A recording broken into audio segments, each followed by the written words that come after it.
Hello everyone, this is John S. Rhodes, and the topic of today's talk is Why Am I Poor? This is Greater Wealth Through Mastery, and we are going to cover 9 reasons why you might be poor.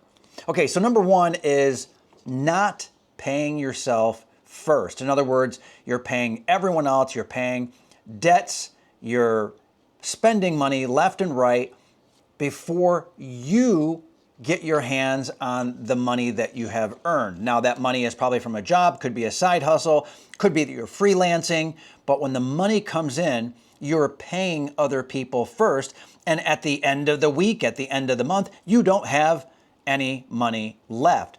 So what you need to do is set money aside. If you do not set money aside and pay yourself first, might be 1%, 5%, 10%, might be as high as 50%. Paying yourself first means setting money aside. We could talk about saving that money. We could talk about investing that money. We could talk about spending that money that you set aside to invest in courses, teaching and training, and improving yourself. But the main thing is you're poor because you're paying other people first. You need to pay yourself first. Second of all, you have heard that there is some good debt out there. Perhaps that's a mortgage, perhaps that is student loan debt. And while that is possibly, sorta, kinda true, the reality is that all debt will drain you. It will drain you because of the interest that you're paying. And what happens with debt very often is that we pay the minimum. So we go into debt, we pay the minimum, and then we, as a result, pay the maximum in interest. And it's just a crazy tapeworm eating away and eroding your wealth. So I say no debt is good debt. In fact, no debt is the best debt. Now, does that mean you never take on debt? No, but the interest rate that you pay on that debt is likely far, far higher than what you could earn. Okay, so in other words, if you were to invest that money instead of paying off the interest, you still wouldn't do as well. It's better in most cases to wipe out your debt, eliminate, erase the debt before you try to invest that money. Now, you might need an emergency fund, you might need to save some money, perfectly reasonable, build up that buffer, but it is often smarter and wiser to pay off, especially the high credit card debt, pay off the high interest debt, and that will help you out. So there's not really any good debt. There is maybe some useful debt or debt that you might need to take on because of your situation, but you got to pay that debt down as fast as possible, whatever it takes. Okay, now the third item is building a buffer. In other words, you're poor because you have no buffer, and life happens to everyone. Emergencies, mistakes. It could be things like a medical emergency. It could be your car breaks down. It could be something happens in your home. It could be that a family member is desperate for money and actually needs it more than you do. So you need to build up a buffer. So you're poor because you don't have a buffer. You will struggle and you will suffer at some point in your life financially in some way or another. In order to mitigate, eliminate, prevent the real pain, right? To really bring that down, it's best to build up a buffer. There's an expression, dig the well before you're thirsty. That is what you're doing by building a buffer. The next item here is not increasing your income. So you're poor because you're accepting the amount of money that you're generating now. You're not looking for new opportunities to make more money. You're not putting in extra hours. You're not doing the side hustles that are required. You're not jumping jobs. I can't tell you the number of people that I know that have simply jumped from one job to another, really one company to another. And by going from one company, from here to here, from one company to another, doing basically the exact same job, the interesting thing is that the salary goes up. Okay, now does that mean you have to move? Well, there's expenses involved there. You have to calculate that. But a lot of times these jobs are in the same town, the same city, Or it might even be a better job because it could be part-time remote and limited amounts of driving. Your commute could go down, your stress level could go down.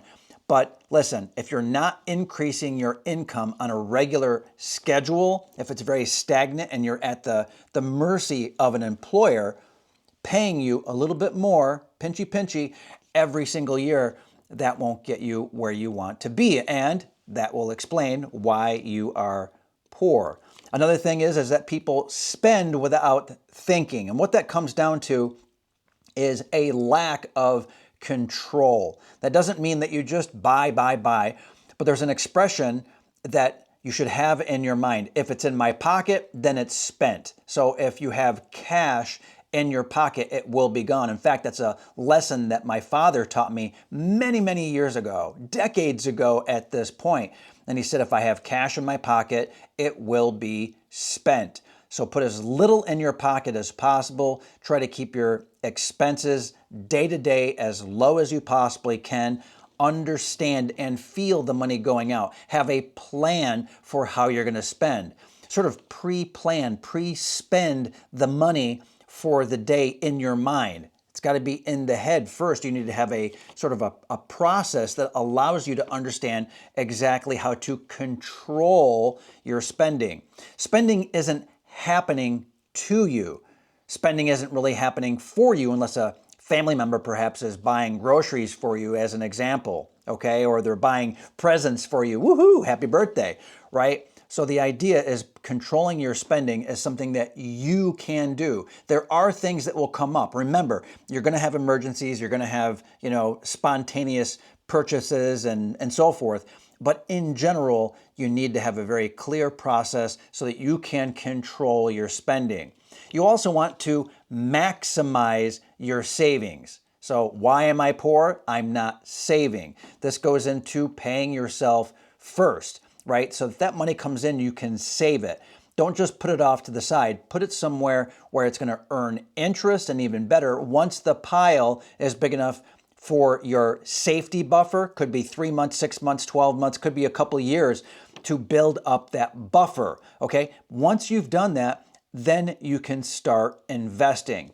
So the priorities are very clear. You really need to have that emergency buffer, and you also need to be paying down your debt. So once you have those two things handled and you feel really confident and strong about that, you get out of being poor by having the buffer, paying that high interest debt down, and then step 3 really is through control, through discipline, through knowledge. It ends up that your savings transform into investing. You can start taking the excess cash flow, the extra money, even if it's minuscule, and you can put it into investments. Topic for another day. Down in the discussion below, in the comments below, please let me know if you're interested in that topic.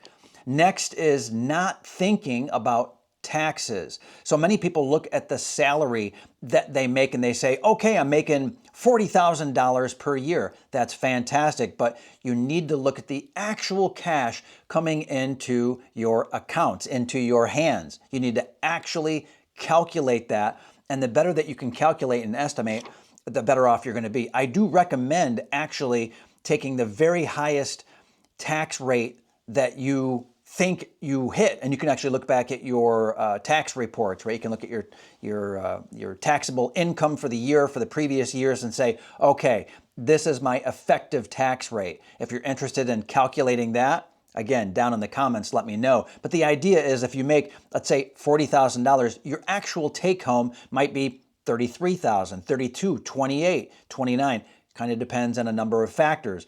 But you need to know what you're actually bringing into your household each and every week, each month, each year.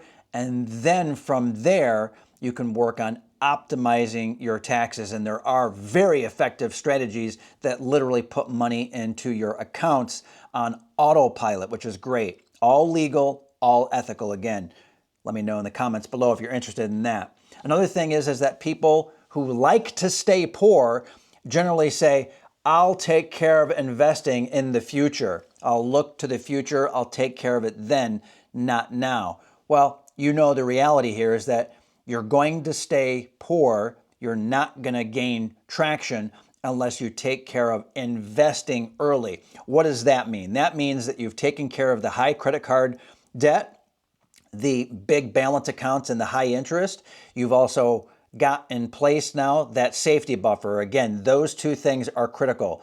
Eliminate the high interest debt, build that buffer for safety, the emergency fund, set aside the extra money for investing, and invest as early as you can. So those first two things are so critical. Bad debt, get rid of it, and also have the emergency fund there. Then you can get very aggressive. So as soon as you can do that, do it. Don't just sit on piles and piles of cash, which is just inflating away. Another thing is a reason that you might be poor. If you're suffering, I am with you. I understand. I've been there. I've had a negative net worth in the past. It impacted my feelings of personal worth. Very frustrating. It was a dark time for me in my past. I've talked about that on this channel. If you want to know more about that, look around the channel. You'll see some of my story and some of my brother's story as well. Matt Rhodes, he is my dear brother. But that brings us to the last point, which is caring deeply. So there are two types of care that I need to express here. The first type of care is the inward care. So you reflect, you take a moment each day, you think about your finances, you take ownership of your failings, you blame yourself, not in a bad way or a negative way, but by taking ownership, you take control. You care about your finances. You care about why you're poor. You think of the reasons, you don't dwell on them to drag yourself down, but you look for areas that you can correct. You can plug some of the holes. You can even totally rebuild, but actually caring about your finances is of critical importance. I will say something that I've heard many times and is absolutely incredibly true. What you focus on grows. So if you focus on controlling your spending, if you focus on building the emergency fund, if you focus on eliminating the credit card debt, if you focus on those, it also creates more care. What you focus on grows. What you care about also gets that focus. Okay, so you can eliminate the negativity. This is of critical importance. This is all internal. This is all in the mind. I strongly encourage you to care about why you are poor, but have a vision of greatness, a vision of abundance. You need to bless the wealth of others. I have always admired people who have more money than me, more wealth, a better business, a better life, because I know that if they've done it, I can do something similar. Maybe I will not be a billionaire. Maybe that's not going to happen, but I can see what they did on their journey, especially if they started in a similar situation as me. And if you are like me, you started with next to nothing, maybe even a negative net worth, which is very painful. And I understand. I've been there and I've done that. My brother has been there and done that as well, where we started with nothing and yet we've built up the Rhodes Brothers empire. I just call it that because it's fun, but we've done very well for ourselves with years and years of relentless focus. Now, the second part of caring is caring for others. That can be donating your time, donating your focus and your attention, right? And it can also be even focusing and caring by way of spending money on other people. The very, very best way to spend money to have it have a meaningful impact is on experiences with other people, experiences for other people. That might mean a significant other, a partner, wife, husband, kids. But when you spend on their behalf on an experience, that brings you great joy. And it's also an incredible motivator. It helps you have a reason why staying poor is no good. You have a moral responsibility to make more money to help other people because it helps them and it helps yourself. And if you're making a profit in particular with your own business, that profit is a lovely exchange. Someone is trading their hard-earned dollars for what you have to provide. Everyone wins. The economy as a whole grows when you grow and other people are investing and giving you money for what you're able to provide. We have links below in the description. I encourage you to take a look at that and see how we can help you. Part of that is artificial intelligence. Some of that is just, hey, how do I get started with my own business? But caring is of critical importance here. Caring is what makes this all work. Caring to know where you're at, caring to help others, caring about experiences. You can start small. It can be $1 or $2, just donating to someone, and it can be thousands, tens of thousands of dollars. Perhaps it's a family member that is looking for a great education, and you're able to do that. This can go into a plan that you build. Now, this might be tough love. It might be a bitter pill for some people. But again, I've been there, and my brother Matt Rhodes has been there. And if we can do it, you can do it as well. So why am I poor? Well, in my mind, I still am poor in some ways, but I know that I'm also wealthy in many, many ways. I also can look back and I can understand why I was poor, but no longer poor. So I haven't forgotten my roots. And you can do the exact same thing as well, no matter where you are. You can look at your situation and say, hey, I've reached the bottom. You can only go up from there. And for that, bless you, bless your heart. I know you can do it, and I believe in you. And you can also say, hey, I'm here, which is not where I want to be, and I want to go there.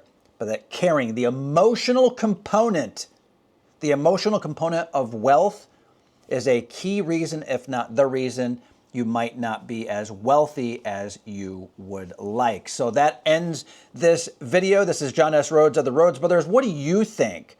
Does this resonate with your experience? What's the one key lesson that you learned from this video? Comment below, comment on anything that really struck you. And of course, share this video with others, because it's word of mouth referrals like these that help the channel grow, reach more people, and benefits you. It benefits those that hear the message. As always, the Rhodes Brothers do thank you for your time and attention, and we'll see you in the next training. Thank you very much.